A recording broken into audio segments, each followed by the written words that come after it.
event of the meet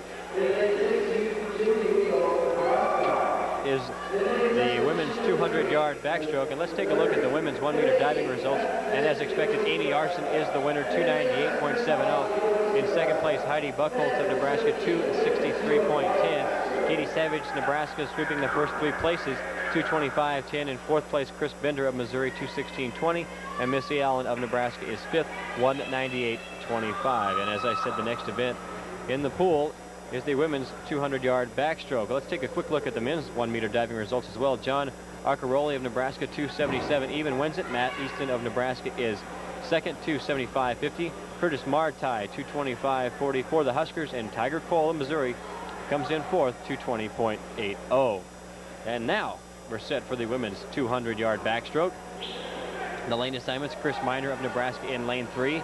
Lane 4, Marcy Bodner for the Huskers. Lane 5, Debbie Anderson, a sophomore from Missouri. Lane 6, Julie Riegel, a freshman from Nebraska. Lane 7, Sheila Dowdy, a Missouri junior. Lane 8 is Beth Smith, a freshman from Nebraska. And lane 9, Chris Hawes, Nebraska sophomore.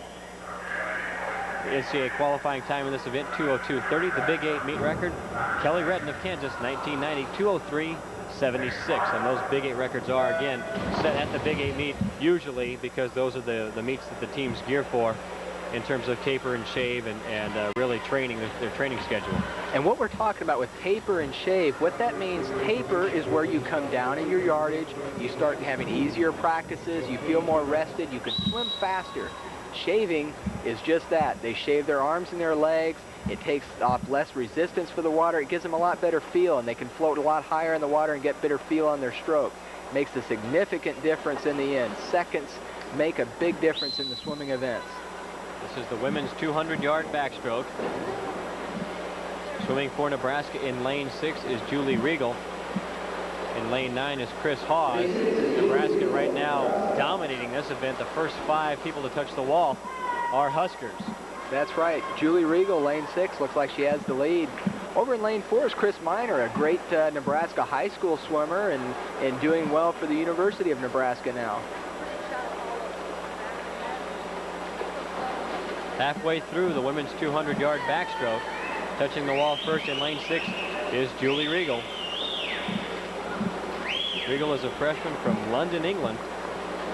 So Hubbard going a little international with his lineup here. He's got a Nebraskan in Chris Miner and a Brit in Julie Riegel.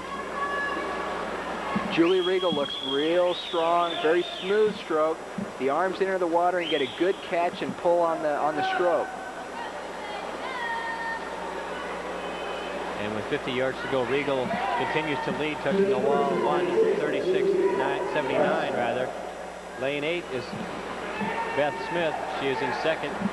Lane 4 for Nebraska is Marcy Bodner, touching in 1:38.26 with 25 yards left to go. Well, I'll tell you, Ray said earlier that he was concerned about having such a young team. He knows they have the ability to win the Big 8 championships, but if you look at it on paper, Kansas should win the Big 8s. But I'll tell you, the freshmen can come through for them, and swimmers like Julie Riegel to lead the team, there's no doubt they'll be in the Big 8 hunt. Riegel wins it unofficially, 2:09.87. And coasting in for Missouri in lane 5 is Debbie Anderson, so the field is now complete as Sheila Dowdy comes in lane 7. Julie Riegel wins it, again a freshman from London. Hubbard had 14 freshmen on has 14 freshmen on his roster this season. 7 seniors. Next year he's only going to have 2 seniors, so it's important that those 7 give a lot of leadership and help with the experience and bring those younger people along for next year. Oh, well, and more important, there's no